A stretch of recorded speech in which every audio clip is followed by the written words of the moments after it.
আইপিএলে এবারের আসরে চেন্নাইয়ের অন্যতম ভরসার নাম মুস্তাফিজুর রহমান। গতকালকের ম্যাচে মুখোমুখি হয়েছিলেন মুস্তাফিজুর রহমানের চেন্নাই সুপার কিংস বনাম হায়দ্রাবাদ।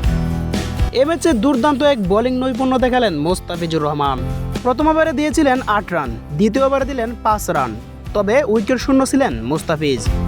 বাংলাদেশি ক্রিকেট প্রেমীরা অথবা মুস্তাফিজের ফ্যান ফলোয়াররা হয়তো কিছুটা অবাক হয়েছেন মুস্তাফিজকে দেখে, কেননা মুস্তাফিজুর রহমান 2 ওভার ভালো বল করেও একটা উইকেট পাননি তিনি।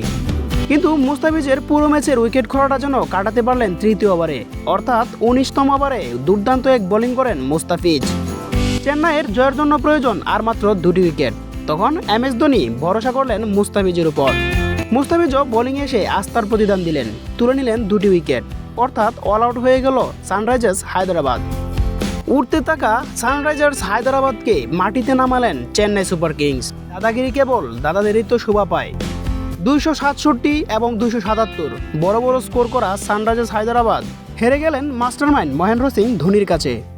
ম্যাচ উইনিং নকটা আসে মুস্তাফিজের হাত ধরেই।